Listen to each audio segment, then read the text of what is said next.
नमस्कार, बहुत बहुत स्वागत आपका हमारे खास प्रोग्राम में। और आज मैं इस वक्त क्रिकेट ग्राउंड में हूँ, मौजूद सोनेट क्लब में हूँ। और यहाँ पर मैं आपको एक ऐसे कोच से मिलवाने जा रहा हूँ जिन्होंने 1, 2, 3, 4, 5, 6, 7, 8, 9, 10, 11, 12 इंटरनेशनल प्लेयर्स दिए हैं, 12 इंटरनेशनल क्रिकेट प्लेयर्स दिए हैं। और आखिर जो प्लेयर अभी जो टीम इंडिया के लिए खेल रहे हैं, ऋषभ पंत, वो सबसे नए नवेले टीम इंडिया में शामिल हुए खिलाड़ी हैं। और ऐसे ही मैं उनके कोच से मिलवाने जा रहा हूं आज, जिनका नाम होता है तारक सिन्हा साहब। बहुत बहुत स्वागत है तारक सर आपका हमारे इस खास प्रोग्राम में JK 24/7 न्यूज़ में। तारक सर, 1 नहीं, 2 नहीं, 3 नहीं, 4 नहीं, 11-12 प्लेयर, इंटरनेशनल क्रिकेट प्लेयर, कैसे कैसे कर लेते हैं आप? ऐसा है, बच्चों की मेहनत थी। ये इन्होंने बहुत एक एम के साथ मेहनत करी, जो हमें इंडिया के लिए खेलना है, और उसका रिजल्ट मिला। उसका रिजल्ट आज आपके सामने है। ये 12 इंटरनेशनल प्लेयर बहुत मेहनत करके बने हुए। कितनी मेहनत लगती है ऐसे प्लेयर बनने? बहुत मेहनत लगती है, हर एक फील्ड पे, फिटनेस के ऊपर, स्किल के ऊपर, हर चीज़ के ऊपर मेहनत करने। फिर इनको अच्छे कंपटीशन मिलने चाहिए, उनका टाइमली सिलेक्शन होना चाहिए, वो स्टेट के लिए परफॉर्म करने चाहिए, उसके बाद जोन के लिए परफॉर्म करना चाहिए, फिर कंट्री के लिए खेलते हैं। और आज कंट्री के लिए खेल रहे हैं 12 जो इंटरनेशनल प्लेयर्स हैं, जिसमें ऋषभ पंत का नाम। देखिए, आज बच्चा जो आज की जनरेशन है वो ऋषभ पंत को जानती है। पहले की जनरेशन की बात, ये सोनेट क्लब की अगर बात की जाए, आपके क्लब की बात की जाए, 1969 में फॉर्म हुआ था। कैसे फॉर्म हुआ था, कुछ उसके बारे में जरा बताइए। ऐसे कुछ खिलाड़ी थे जिनको कि आगे लाइफ में चांस नहीं मिला, तो उन्होंने सोचा जो एक क्लब फॉर्म करा जाए, एक जगह बनाई जाए, जिससे कि आगे आने वाली जनरेशन को फ़ायदा हो। तो ये उस जनरेशन को बनाने के लिए एक जनरेशन का सेक्रीफाइस है, जो नई जनरेशन बन के आई है। देखिए, मैंने जितना रिसर्च किया उसमें मुझे पता चला आप खुद प्लेयर बनना चाहते थे। तकरीबन 15-16 साल की उम्र में ही आपने सोनेट क्लब को फॉर्म कर दिया। और कुछ वजह रही थी कि आप कहीं गए थे, वहाँ पर कुछ वजह रही, आप सेलेक्ट नहीं हुए। उसके बाद आपने सोचा मैं सेलेक्ट नहीं हुआ हूँ, तो आज मैं अपने टीम इंडिया के लिए, जो कैप होती है टीम इंडिया के लिए, वो पहनना हर किसी के लिए गर्व की बात होती है। और आप भी कभी सोचा करते थे कि मैं पहनूंगा, लेकिन आपने नहीं पहनी, लेकिन लोगों को पहनाई, आपने प्लेयर्स को पहनाई। यही है, यही कहानी है। ऐसे खिलाड़ी बने हैं। एक एम था, एक दृढ़ संकल्प था, जो इंडिया के लिए खिलाड़ी तैयार करने, इंडिया के लिए। तो तब इंडिया के लिए नहीं सोच रहे थे, तब एक एक स्टेप करके सोच रहे थे, छोटे छोटे स्टेप, जो दिल्ली के लिए खेलेंगे, आगे खेलेंगे। धीरे धीरे ये स्टेप जो है बढ़ते बढ़ते स्टेप बन गया। नहीं, क्या पूरा वो था, मंजर क्या था वो वाला, कि जब आप सिलेक्शन के लिए क्या वो था, कुछ थोड़ा सा कुछ हमारे दर्शकों को जरूर बताइए। मैं एक मिडिल क्लास फैमिली का बच्चा था, बड़ी मेहनत करके सिलेक्शन करता था, ट्रायल में गया, काफ़ी अच्छा आगे तक पहुंचने के बाद मेरा सिलेक्शन नहीं हो पाया। तो मुझे लगा जो सिलेक्शन के लिए बहुत कुछ जानना ज़रूरी होता है, जो कि मैं क्योंकि एक सरकारी स्कूल का बच्चा था, हो सकता है मेरे को उतनी ट्रेनिंग नहीं मिली थी। अच्छा होने के बावजूद दिल के अंदर ये एक तमन्ना थी जो एक अच्छा खिलाड़ी बनूं। बहुत आगे तक आया, पर थोड़ा सा कहीं किस चीज़ की कमी रह गई, जिस कमी की वजह से मैं हो सकता है सेलेक्ट नहीं हुआ। तो मेरे घर में इतना अफोर्ड नहीं करते थे जो मुझे क्रिकेट खेलने दें। तो मैंने सोचा जो मैं क्यों ना एक ऐसी जगह बनाता हूँ जहाँ हम उन बच्चों को कुछ ना कुछ सिखा सकें, उन बच्चों को वो फाइनल पॉइंट बता सकें जो वहाँ तक आगे बढ़े हों। मैंने ये भी सुना है कि शुरुआती दौर जब था, उस वक्त आपके पास पैसा नहीं था कि क्लब फॉर्म कर दिया, और कैसे चलता था उस वक्त, क्योंकि फाइनेंशियल बहुत प्रॉब्लम होती थी। बहुत मुश्किल होता था। हम एक शॉप में जाते थे, वहाँ से पुराना बैट खरीदते थे, उस पुराने बैट को तैयार करते थे। उस पुराने बैट से हम लोग टीम मिला के धीरे धीरे पैड इकट्ठे करे, सामान इकट्ठा करा। फिर टूर्नामेंट्स के अंदर दिल्ली के टूर्नामेंट, मेजर टूर्नामेंट होते थे, उनमें एंट्री करना चालू करा। और उसमें एंट्री करने के लिए हम लोग साल में बहुत कम टूर्नामेंट होते थे, आजकल बहुत ज़्यादा क्रिकेट हो गई है। उसके लिए हम प्रैक्टिस करते थे, मेहनत करते थे। जो हमें, अगर हम एक टूर्नामेंट में, एक मैच में बाहर हो गए तो हमारा तो सारा साल बर्बाद हो गया। तो हम उस कोशिश में लग के हम लोग मेहनत करते थे। फिर एज ग्रुप टूर्नामेंट आए, उन एज ग्रुप टूर्नामेंटों को हमने जीतना चालू करा। अच्छा। जीतते जीतते हमारे अंदर वो चीज़ आई जो हमें जीतना है। तो जहाँ भी हम खेलते थे जीतने के लिए खेलते थे। इसके बाद मैं टीमों को बाहर ले जाने लगा, दिल्ली से बाहर ले जाके खिलाया और वहाँ बहुत अच्छा परफॉर्म किया। हमने ये सीखा जो क्राउड से कोई डरना नहीं चाहिए, क्राउड से कोई घबराना नहीं चाहिए, क्राउड के सामने खेलने की हैबिट उनके अंदर बनी। क्राउड से वो के सामने खेलने की हैबिट बनी है।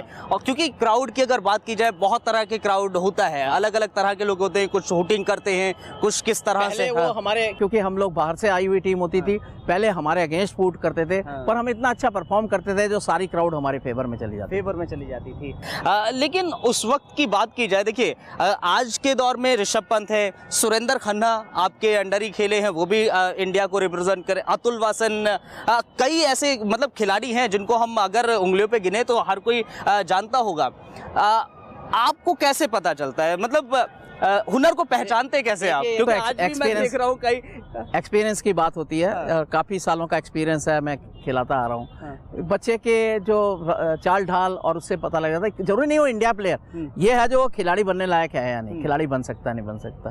तो वो खिलाड़ी का हम लोग कोई उसके लिए नहीं काम करते, हम छोटे छोटे काम करते हैं जो भाई वो सीखे, खेलना सीखे, तरीके से क्रिकेट खेलनी आए उनको, पिक कर लेता हूँ। कैसे पिक होता है वही मैं जानना चाह रहा हूँ कि अब मतलब हमारे दर्शक भी जाने, क्योंकि आज का दौर जो है वो बच्चे, हर कोई क्रिकेट का प्रेमी माना जाता है, हर कोई सोचता है कि मैं टीम इंडिया के लिए खेलूं। तो उन बच्चों के लिए आप क्या कहेंगे कि आप कैसे हुनर को पहचानते हैं? देखिए, सबसे पहले तो ये एम्बिशन नहीं होनी चाहिए जो टीम इंडिया के लिए खेलना चाहिए, ड्रीम होना चाहिए इंडिया खेलना, पर उसके साथ में ज़रूरी है पढ़ाई करना। पढ़ाई करें। खाली मैं ये आपके मीडिया उसके माध्यम से बिल्कुल मैं ये सजेस्ट करना चाहता हूँ जो बच्चे पागल ना हो, इस बात पे ध्यान दें, जो पढ़ाई सबसे ज़्यादा इंपॉर्टेंट है, साथ में गेम को रखें। गेम को रख के हम लोग उसको लेके सबसे ज़्यादा जरूरी समझते हैं पढ़ाई। हम सबसे पहला क्वेश्चन करते हैं पढ़ाई में क्या हाल है, और उसके बाद ये गेम के ऊपर है।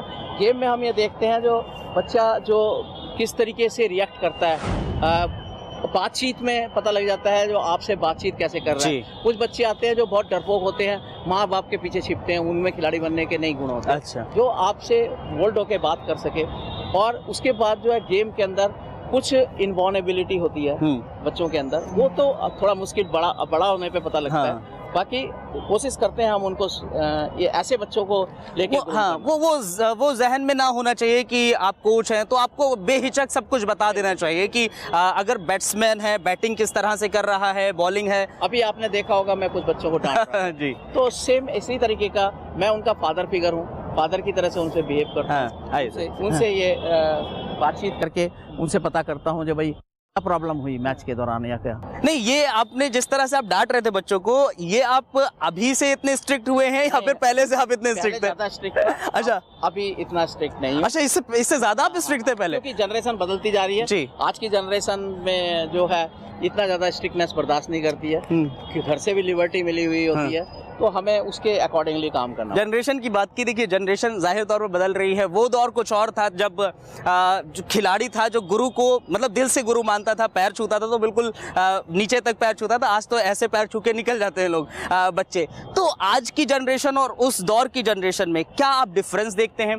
किस तरह से कोचिंग आपकी चेंज हुई है? बिल्कुल चेंज हुई है कोचिंग। अभी जैसे आप ऋषभ पंत का, ये ऋषभ पंत मेरी नई जनरेशन का खिलाड़ी है, उसमें और बाकी की जनरेशन में बहुत फर्क था।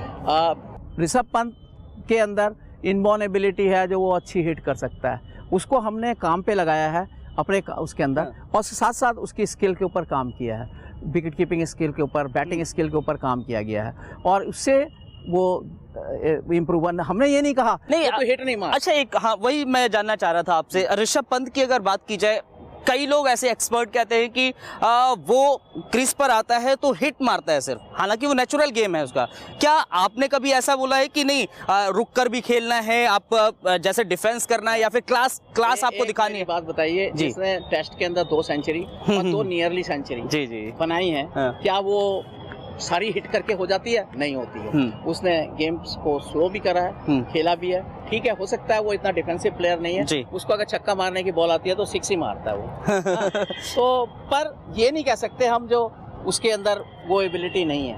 वो क्लास ही जिस तरह से हम देखते हैं जो क्लास होता है, बदल गया है, जनरेशन बदल गई है। आजकल जो है हिटे मारने वाला प्लेयर को अच्छा माना जाता है, हिट मतलब कोई ऐसी हिट नहीं मारता जो कि आप सोचते हैं कि भाई ये हिट बेकार हिट है।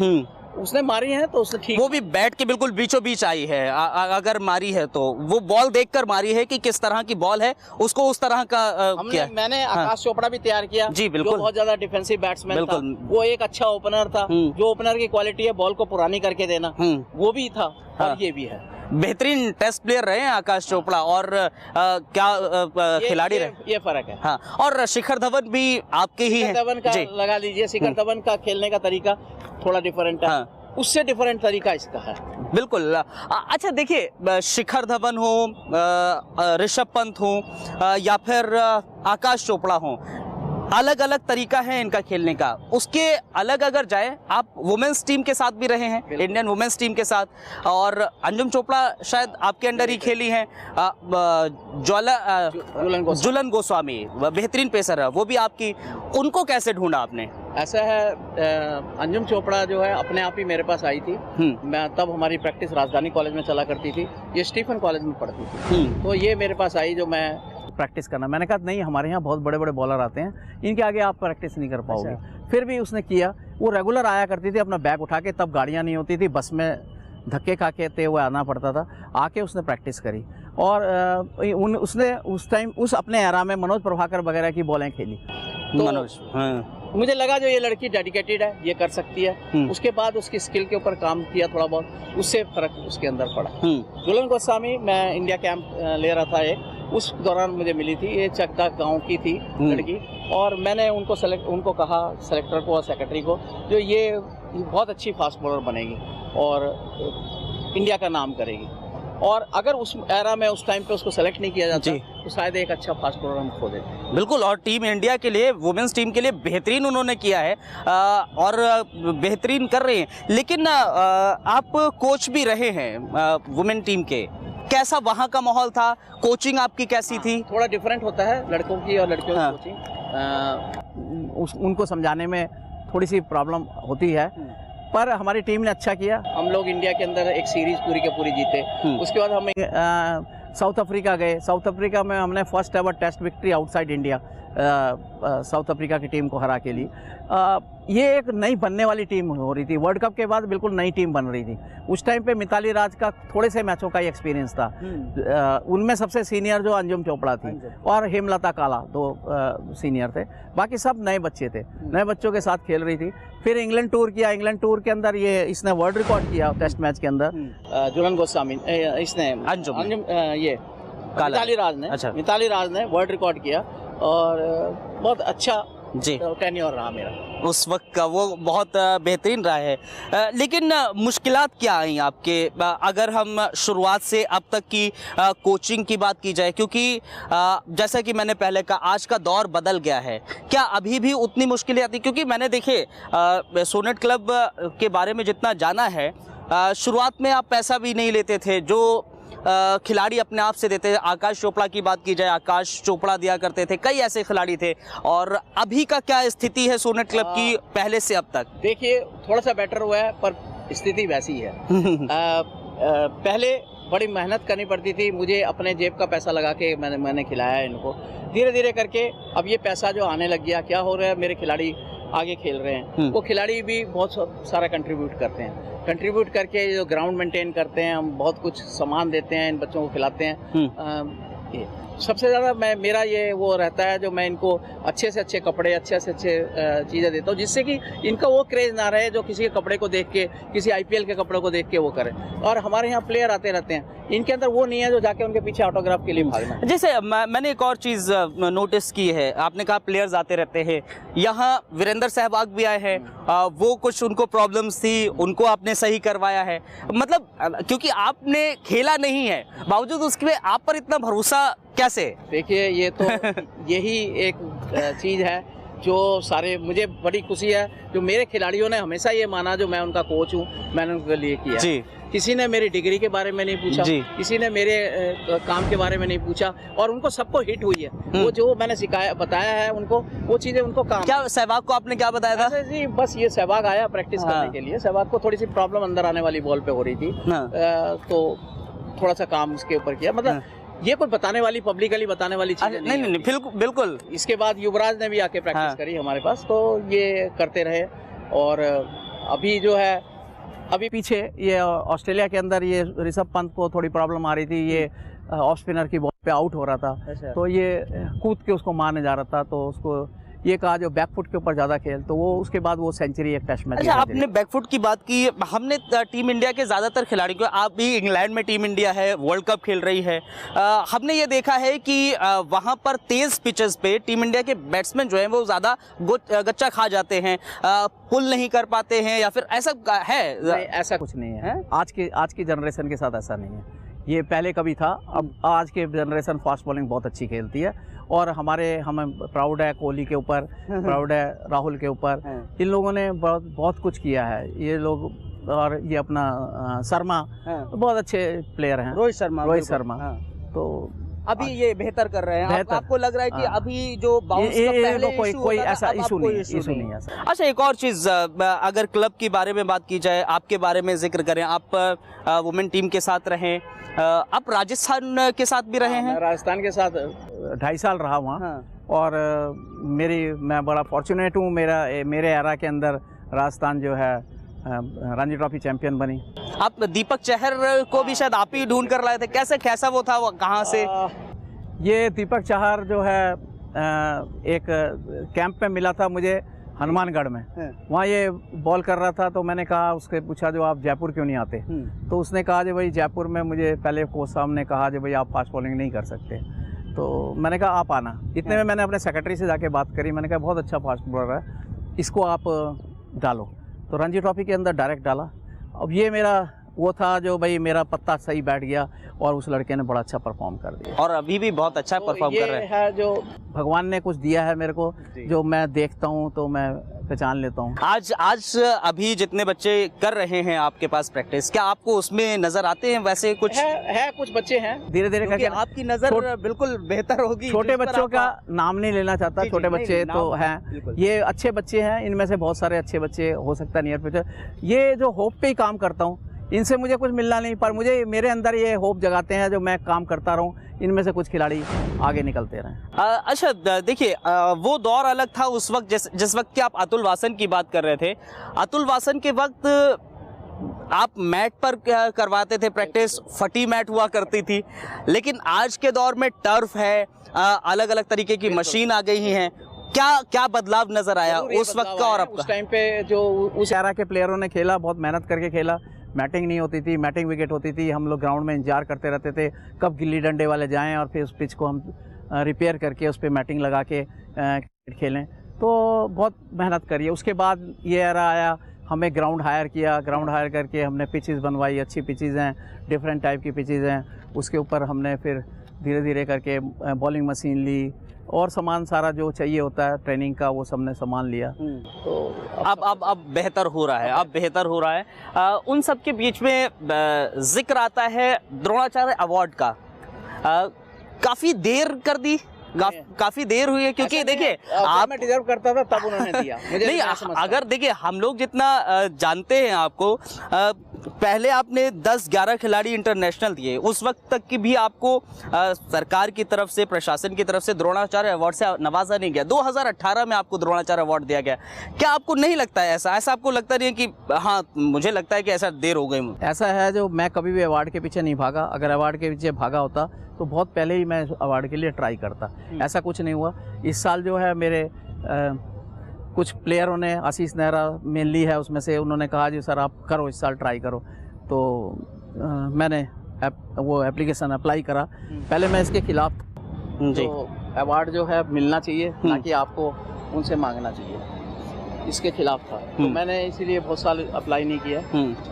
एक बारी पहले किया था, उसके बाद फिर बहुत साल का गैप हो गया, और फिर प्रोसेस मालूम नहीं था। इस साल प्रोसेस से काम किया गया, और उन्होंने पहली अटेम्प्ट में मेरे को ये अवार्ड। बावजूद उसके आपको ये नहीं लगता है कि बहुत देर हो गई, क्योंकि वो खुद इनिशिएट लेना चाहिए था? एक ऐसा कोच जिसने टीम इंडिया को शुरुआत से लेकर अब तक 2019 तक तमाम क्रिकेटर्स दिए, जिसने टीम इंडिया के साथ खेला है। आपको पहले ही कहा, मैं किसी अवार्ड के पीछे भागा नहीं कभी। मैं चाहता भी नहीं है मुझे अवार्ड से, मैं आज भी अवार्ड लेने के बाद भी मैं कहीं बाहर नहीं जाता, अपने क्लब तक ही रहता हूँ। लोग मुझे लोकेट करना बड़ा मुश्किल होता है, लोकेट करते हैं मेरे को बड़ी मुश्किल से, फ़ोन नंबर मेरे बंद रहते हैं, मुझे मिलना बहुत मुश्किल काम होता है, क्योंकि मेरा खाली यही मेरा घर है, यही मेरा वर्ल्ड है, इसी में मैं रहता हूँ और वही काम करता हूँ। तो मैं ज़्यादा इधर उधर घूमने में और ये सब सोचने में तो मुझे अवार्ड क्यों नहीं मिला, मुझे क्यों मिलना चाहिए था, ऐसा कुछ कभी सोचा खाली नहीं। बच्चों को तराशने का काम है आपका। बस बच्चे को तराशेंगे और अगर उसमें टैलेंट है तो उसको वो अपने आप खेल जाएगा। बिल्कुल, बिल्कुल। हैं? अच्छा, एक और चीज़ बताइए, क्योंकि अगर देखा जाए हमने जिक्र किया टीम इंडिया का, वुमेन्स टीम का, राजस्थान का, झारखंड के साथ भी आप रहे। झारखंड के साथ एक्सपीरियंस कैसा था? और क्या राजस्थान के जैसा एक्सपीरियंस था वैसा ही था, कुछ अलहदा था क्या? झारखंड की कहानी थोड़ी डिफरेंट है। अच्छा। क्योंकि झारखंड स्टेट में अभी क्रिकेट की इतनी डेवलपमेंट नहीं हुई थी। हाँ। खिलाड़ी जरूर उनके कई आईपीएल में खेल रहे थे। हाँ। वहाँ मेरा एक रोल था जो मुझे इनको इकट्ठा करके इनसे बेस्ट लेना है, वो मैंने बेस्ट लिया, क्योंकि आईपीएल के कई खिलाड़ी थे उस टीम के अंदर, पर वो सारे इकट्ठे नहीं थे, और ये टीम गेम है, इसमें जब तक टीम इकट्ठी नहीं होगी तब तक आपका रिजल्ट नहीं आएगा। अच्छा। तो मैंने कोशिश करी। और क्या वजह थी कि इकट्ठा नहीं हो पा रहे थे? छोटी स्टेट है, क्रिकेट हाँ। कम होती है, वो जो ऊपर चढ़ गया वो तो बहुत ऊपर चढ़ गया और बाकी बहुत नीचे थे। अच्छा। तो ऐसे थे, एक बहुत सारे ऐसे खिलाड़ी। कितना झारखंड का आपका सफर रहा है? कितना? 1 साल का सफर रहा। झारखंड की टीम ने सबसे लास्ट की टीम थी, रणजी ट्रॉफी के अंदर क्वार्टर फाइनल में क्वालिफाई किया। क्वार्टर फाइनल में क्योंकि हमने एक प्लान किया था, हम 8 मैचों की ट्राई कर रहे थे, तो 8 मैच तक तो इनमें दम रहा। 9वां मैच पंजाब से था, अच्छा मैं फाइट करके ये हार गए क्वार्टर फाइनल। अच्छा, क्वार्टर फाइनल हार गए थे पंजाब से। लेकिन झारखंड में क्या आपको नजर आया वो टैलेंट वहाँ पर था? ऐसा देखिए, सारे इंडिया के अंदर टैलेंट है, हाँ। खाली ढूंढने वाली बात है। ढूंढने वाली बात है। तो अभी जैसे एक खिलाड़ी वहाँ फास्ट बॉलर ढूंढा मैंने, यादव करके था फास्ट बॉलर, वो भैंसे चराया करता था। अच्छा। वो नेट पे बॉल डालने आया करता था, तो उसको जब मैंने एसजी टेस्ट का बॉल दिया बॉल करने के लिए, एसजी टेस्ट से मैच होते हैं, जी जी तो उसने कहा, उसके आंसू निकल आया, कहता है सर मेरे को कभी किसी ने बॉल नहीं, एसजी टेस्ट की नई बॉल पे हाथ नहीं लगाने दिया। बॉल करी उसने, मैंने देखा उसकी कुछ रिस्ट पोजीशन बड़ी सही थी, बॉल बड़ा अच्छा रिलीज होता था। अच्छा। उस लड़के को मैंने टीम में डलवाया, वो लड़का टीम में खेला और वो लड़का हमारे को जिताने में इंस्ट्रूमेंटल रहा।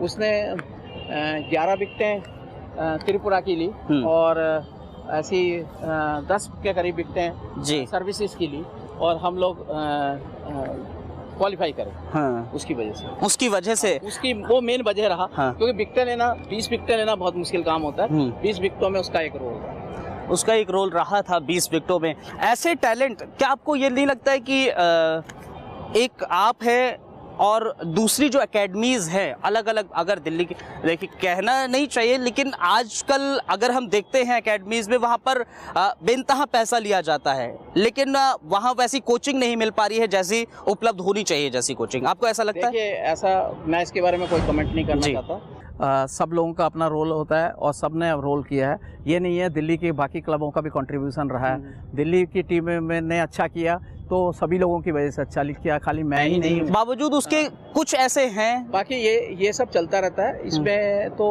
अब ये एक लोगों का अंदर आ गया है, जो हमने क्रिकेट खिलानी है बच्चे को, तो कुछ लोग ऐसे भी जुड़ गए होंगे टीम के, इनके साथ में, जो जिनका नहीं जुड़ना चाहिए था। ये भी वजह हो सकती है।